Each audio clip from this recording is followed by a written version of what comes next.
outcome of the election of 2020 was shadow banned? I don't know enough yet. I'm so naive. Don't listen to me, America. I'm so naive. Thank you, Dwayne. I want to do my monologue on this. I am so naive about Twitter.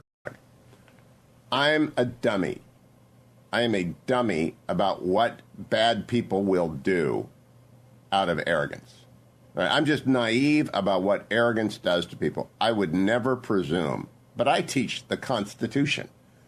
So I try and think about what are the First Amendment. Now, the Twitter is not a state actor. It's not state action. So it doesn't fall under the First Amendment unless you want to make an argument that has not yet been validated that Section 230 somehow turns them into a state actor.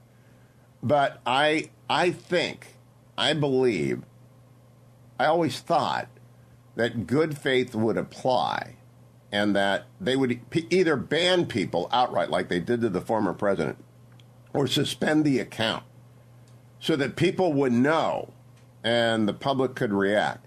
I never believed, ever, in shadow banning. I didn't believe in an enemies list. I thought that's not, these people wouldn't dream of doing that. They're Americans. And that's what I thought.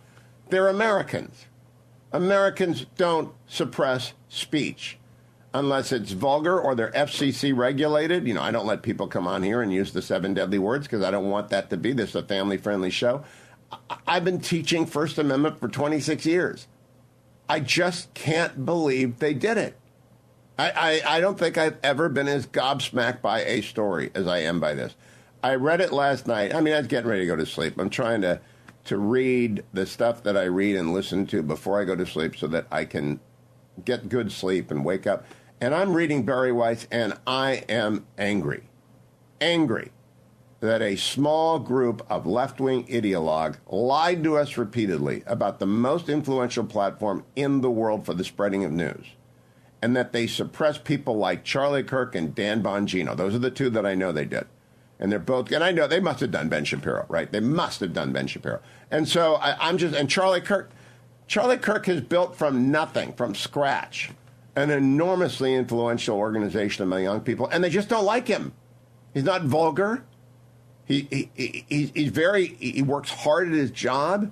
He doesn't give anyone a reason to dislike him except he's influential among young people.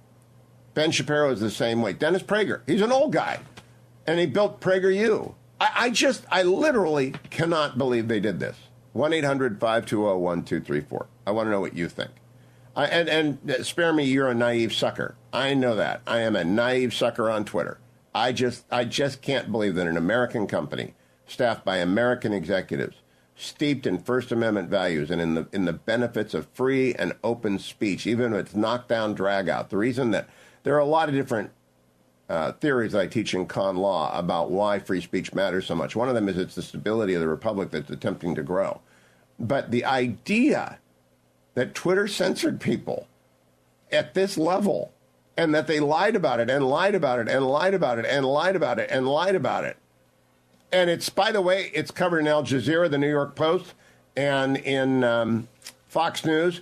And I cannot find anything in the Times of Israel, the Washington Post, the New York Times, the Wall Street Journal, the Telegraph, the Financial Times. Not one story could I find this morning. What do you think? 1-800-520-1234. More after the break on the Hugh Hewitt Show. After reading Barry Weiss's thread last night and continuing to dive into it this morning, I am moving from the state of being shocked to the state of being angry, and I am now officially outraged. Because Elon Musk responded 3 hours ago. I just saw this during the break. Ian Miles Cheong. So here's a question for Elon Musk and Barry Weiss. Were any political candidates, either in the U.S. or elsewhere, subject to shadow banning while they were running for office or seeking re-election? Elon Musk answers quite simply at 2:55 a.m., yes. Do you realize how hard it is to run for office, what kind of sacrifice it takes?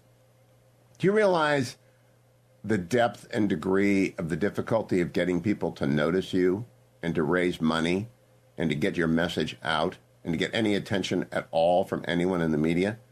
Do you realize what a tumult it is for someone, to, whether it's school board or president and everyone in between, to take the move to run and put yourself in harm's way, anywhere in the United States, anywhere in the world, to go and say, I will serve. I am willing to run for this. I am enough committed to this polity that I will be a participant in it.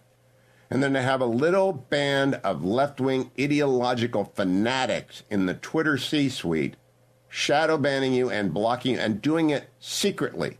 The Stasi of San Francisco.